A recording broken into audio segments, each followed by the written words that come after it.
Very nice. Okay. So pocket tens. He raises. This is a pretty clear 3-bet for value. Again. Okay. I call. Yeah. I like the fact that we have a king and that it's suited. Makes the call. Jack Queen. Flop. Queen Jack 8. First of all, we have this is a bottom range pair. We C-bet also small. have a backdoor flush and straight draw. And I think I can even which bet a heavily little bit favors us. smaller just because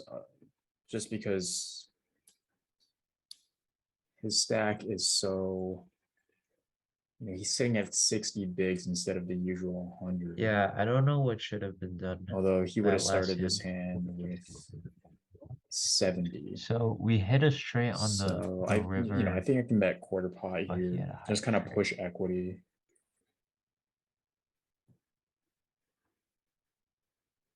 Okay, I'm gonna call this. Will be interesting to see if he ever plays any raise here. Okay, so he just Okay, makes the so call. now Turn a we're set, even which is closer interesting. to Now we listen flush draw 9x. and a straight draw. And here, from what I remember, heads up, I played a very, very similar hand, or not heads up. The fact that we hold a king is very important. From what I 'cause now remember he here, can't I have had a king. tens out of position well, against that's my obvious, opponent but who had nines. The fact that he was can't that have a king is pretty good for us. He was the meaning aggressor. that He was the aggressor. I was, the defender pre-flop. like he can't have ace king combos, for example. Here's what I remember was Or that he can, he's supposed but to it's very check his unlikely. straight here. And check twice actually. And what is a good I sizing?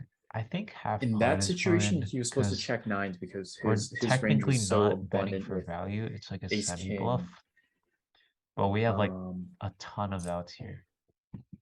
and king 9 suited type hands. Okay, so we get this kind of a bet. I don't think there's very many 9x in his range. I think I want to just call this down. Okay. Oh, that. Okay. I think we're 4. That's very clean. I think we for gotta us. go. If he jams, I'm calling. Here. Again, there's not a ton of 9x. We hit the miss straight draw and the miss flush draw, so so 9-8 suited, 9-7 suited, things like that. He's not playing very many offsuit nines, so that's kind of the problem. The other thing is that he also can't really have pocket jacks, pocket queens. In for a penny, he would have 4-bet plus pre-flop. So I think I'm pretty safe here. He doesn't have a hand like ace king because he would have. Oh no! He would have 4-bet that pre-flop. So we make the call. Wow. Yes. Okay. So he turned his pair plus draw into a bluff. He calls with a higher, and we stack him. So I had king 8 of diamonds. Yep, and the board ran out like this. So check.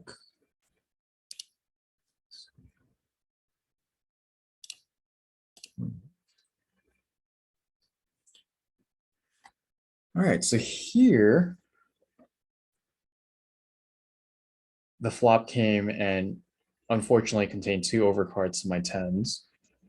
I had played the spots I played pretty much this exact spot, Queen Jack 8 Rainbow, in a 6-max game earlier. And I actually looked at the solution in the solver. So this spot was pretty fresh in my mind. I thought that essentially my 9, like if I had some sort of underpairs to the board, like 10s, 9s, 7s, I would want to check those pretty often.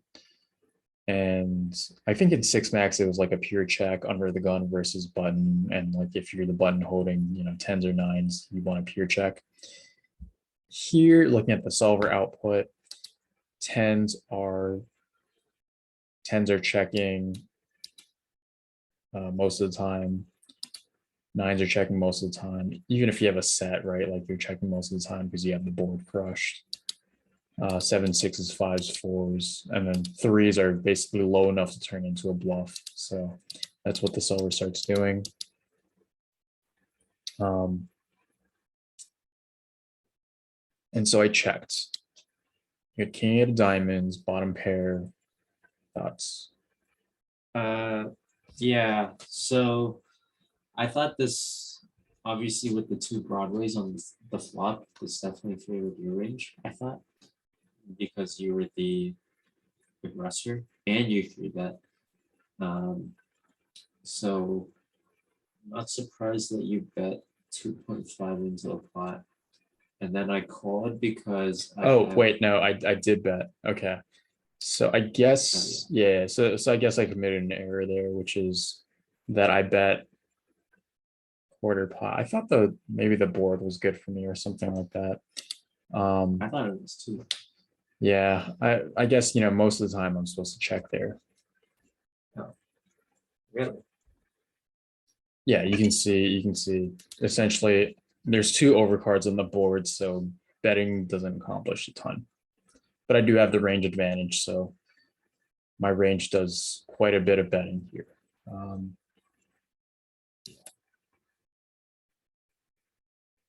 Although I don't have as big of a range advantage as you might imagine. It's also On just these- rainbow. Yeah, on these types of boards, Oh. you would think Queen, Jack, 8 tends to be pretty high. But when you're in a 3-bet pot, the defender of the 3-bet pot actually has a lot of these, they condense their range with the pre-flop call.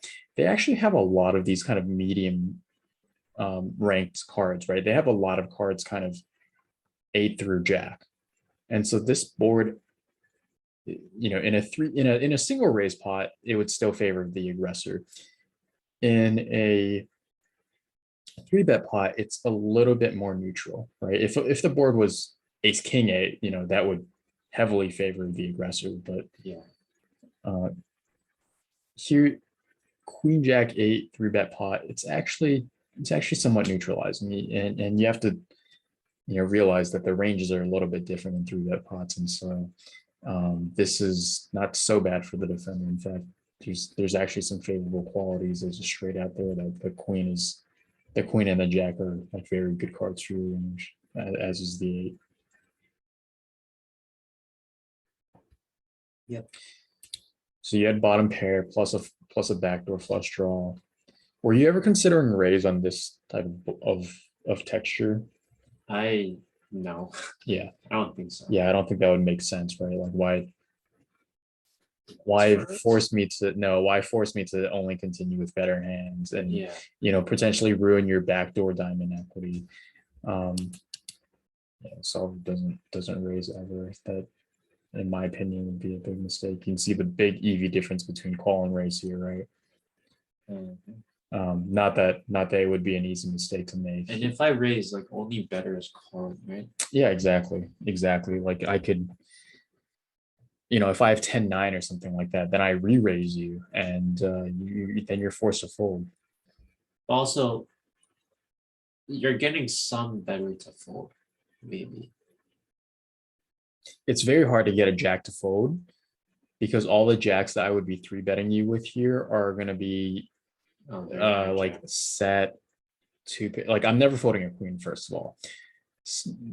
Jack X is hard for me to fold because with Jack 10 and Jack 9, I'm continuing those. King Jack, I'm probably continuing, and Ace Jack, I'm probably continuing like most of that as well. Mhm. So very hard for you to raise. And if you just think about it, like, you can think of targeting certain hands within a range, but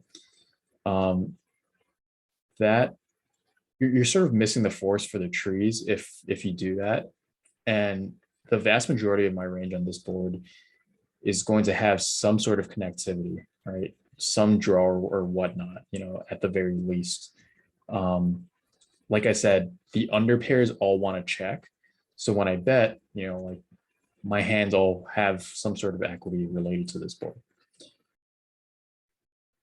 Okay. So you put in the call. Very well done. Turn is the 10 of diamonds. This is a very, very interesting card. It gives me a set. It gives you 2 diamonds to your flush. Flush and straight draw. Right. Yes, that's right.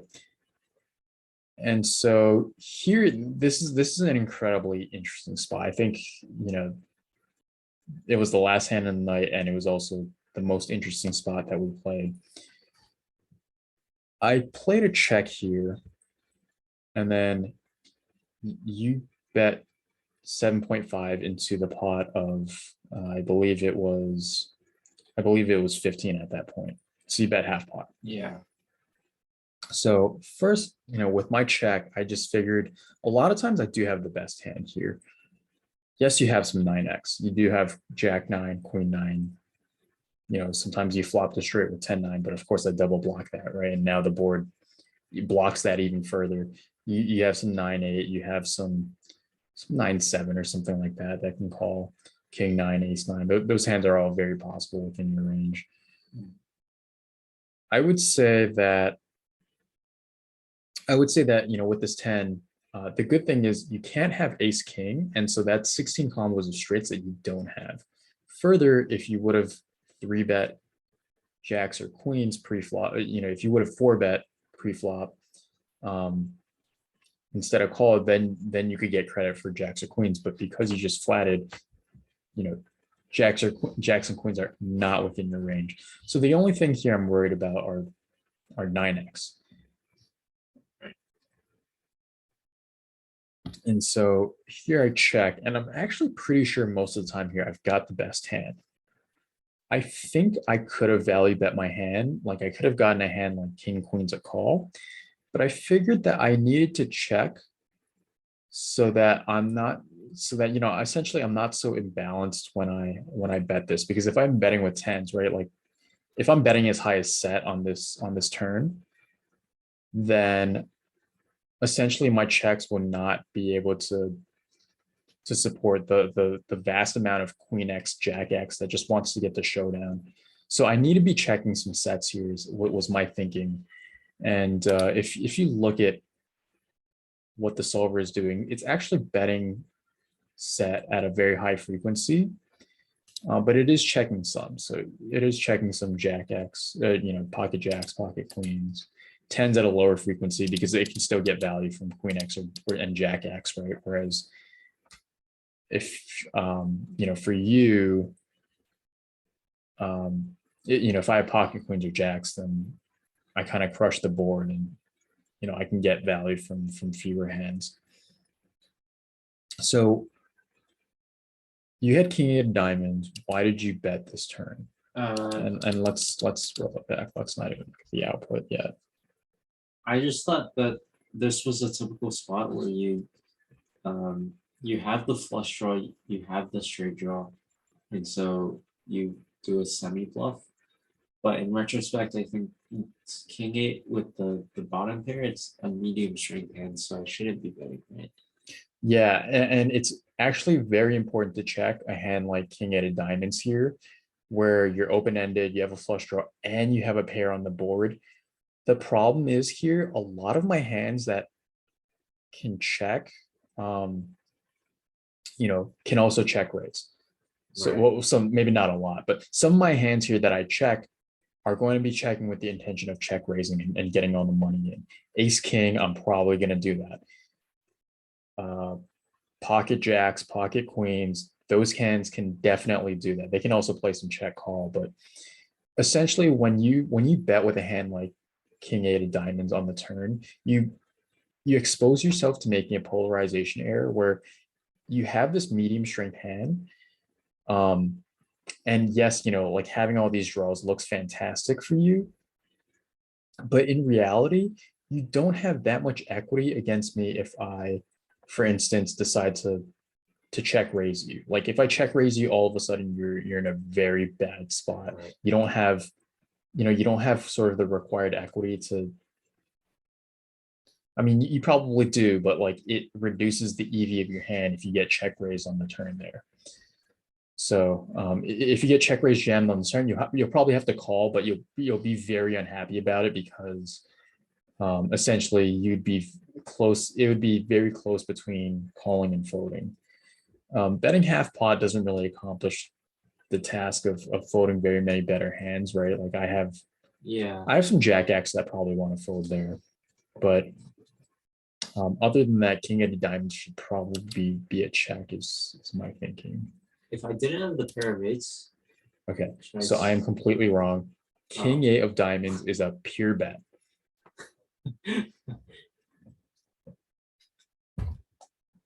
Wow, why is this? semi-bluff. So the funny thing is king 8 of other suits is betting all the time, and I can see why, right? Like you block ace king and you can get better hands to fold for sure. King eight though, of diamonds, it just feels like too good to bet. It feels like it's a little bit too valuable to bet. You're also betting king two. Well, here you okay. It's like a pure bluff. So.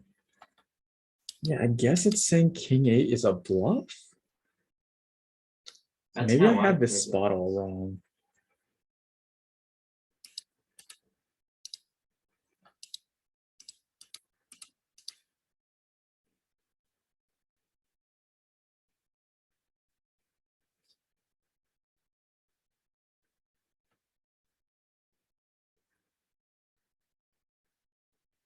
So it essentially says that you have enough value here with straights such that you can start turning king X into a bluff. And I think that's helpful because you can, okay, so I thought king eight of diamonds might have been too good here, but I guess not. You know, I could see why it would start turning like king six of diamonds into a bluff because, you know, your improvability on future streets is somewhat limited by not already having a board pair. Like you can't really river a two pair or something like that. River trips.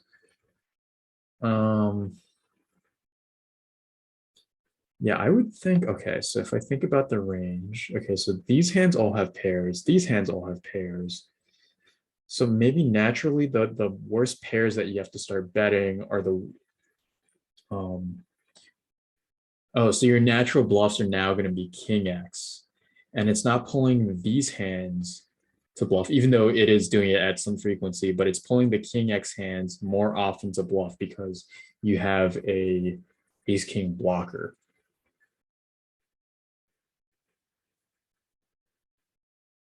But it's saying, okay, it's saying you need to turn king eight into a bluff. That is very unintuitive, but it's a good find. You bet half pot here. And of course I called with tens. I'm not going anywhere. Yeah. And then the river's a total brick. Yep. Which is why it went on. Total bluff. Yeah, I mean, I guess if king eight was good enough to be a bluff on the turn, it's probably a mandatory bluff on the river. You know, I'm never going to be, because I was checking essentially pocket sevens all the way down to pocket twos, my betting range consisted all of hands that had some sort of connection to the board with pairs. So I wouldn't be surprised if, you know, you bet half pot and I'm meant to fold some jacks here, like ace jack, king jack, probably they probably have to fold in some capacity, right? Like, okay, so yeah, ace jack has to fold, ace 10 has to fold. That's an important fold to get. Ace nine never folding, of course, that's a straight. So ace jack suited has to continue. King jack suited has to continue. You have the straight draw. Oh, I'm meant to fold all these weaker queens against that against half pot. And I'm also meant to fold jack seven suited. Meant to fold off, of course, these weak tens. So I guess the point of betting with king eight there is that To fold the pairs. is that yeah, I'm supposed to fold queen X a lot there. Okay, so here I check. I think this is a pretty standard check to you, and then you just decide to jam for 20.75 I know that's into probably not right. for 20.75 into I believe it was 30. So you jam like 2/3 pot. Yeah. And Well, that was all my stuff. well, I think no, I think that's correct. I think Oh, you had to do it Wow. with king eight of diamonds. that's crazy. Yes, you know, having two diamonds sucks because now you unblock some folds with my missed diamonds, for instance. But if you block think those of folds, right? yeah, well, if you think about it, I actually don't have that many two diamond hands that you actually don't block that many folds, right? Like I would fold, okay, king jack of diamonds. I would never fold, for instance, ace king of diamonds, right? So that's not a hand I would ever fold because I just have the nut straight on the river. But you block a lot of the I would- double diamonds. I would block or I would fold jack eight of diamonds, and I would fold ace eight of diamonds. Okay, so I think all okay, so yeah, like you having two diamonds blocks me from folding those types of hands. Nonetheless, I think you have to jam here just because you have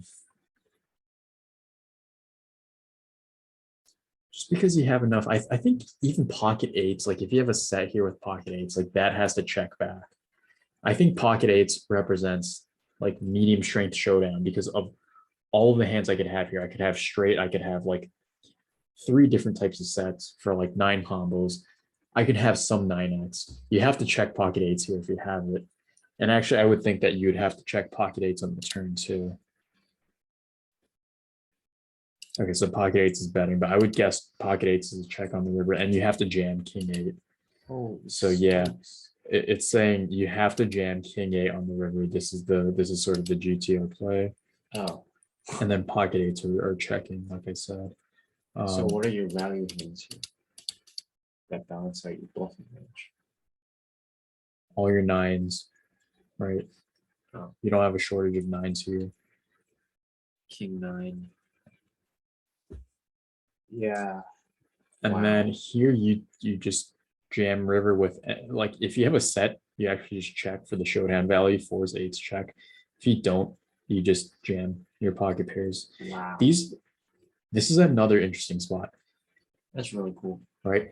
Do you think in reality this spot is over bluffed or under bluffed? Definitely underbluffed And why is that? because humans aren't gonna say like, oh, I just missed a flush or a straight draw and I have 0 equity, therefore I bluff. But some people do that, right? Like people will Well- say like, oh, I have a draw now. It busted. Now my hand is no value whatsoever. I feel like a lot of people are risk averse though. Okay, but if you were to bluff, right, what would the natural bluffs be to find here? Like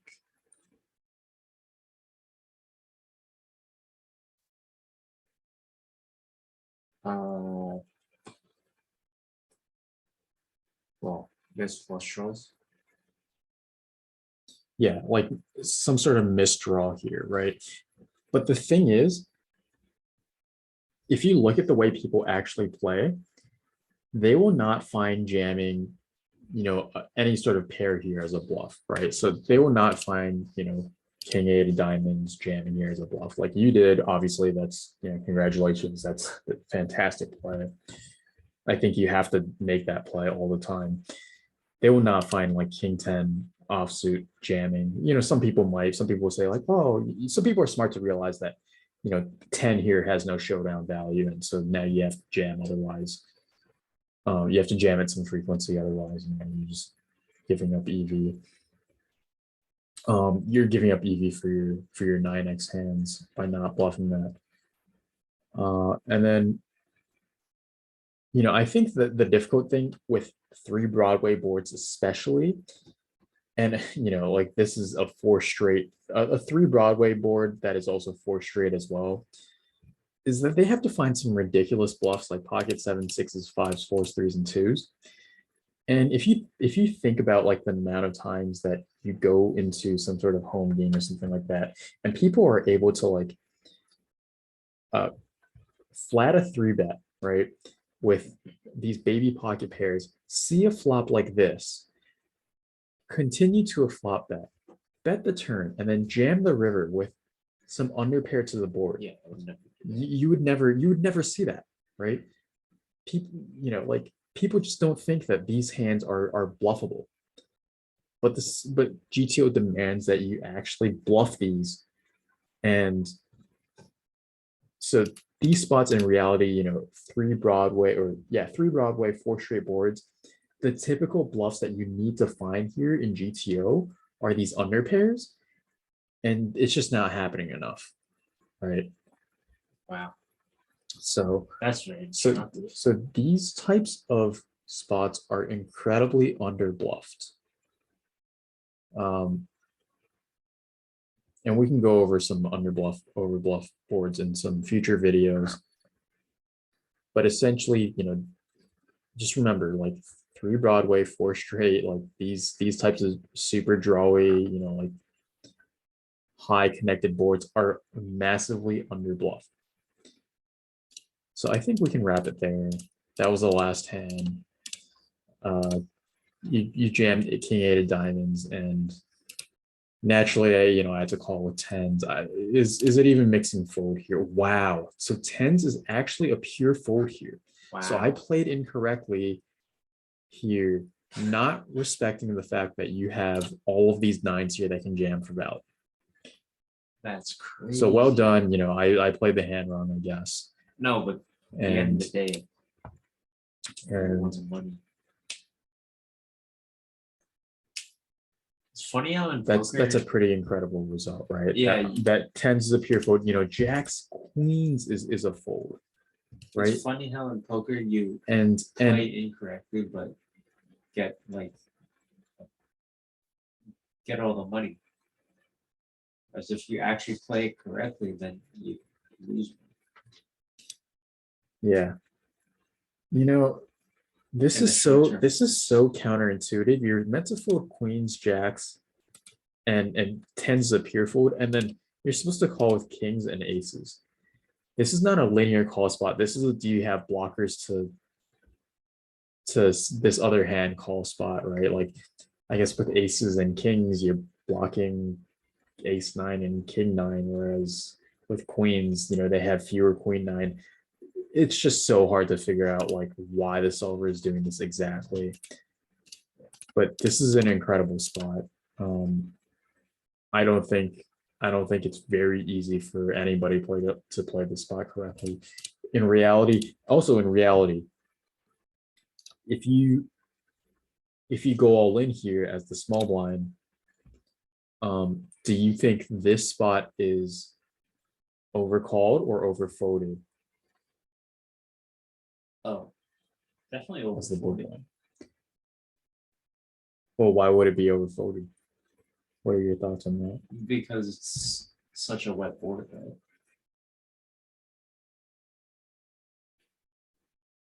Yeah, so people are not finding aces and kings to call, but don't you think that they would be calling more often than this with queens, jacks, tens? Yeah, Like that's the- true.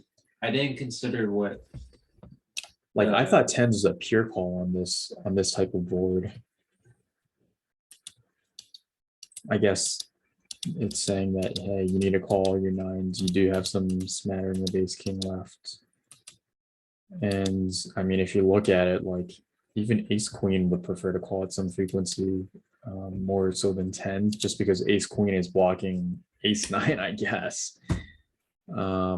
Very, very interesting and confusing spot. So I'm not really sure if this is overfolded or overcalled in reality. It might be overcalled. I mean, it's hard to find these. It's hard to find these folds, but it's much harder to find.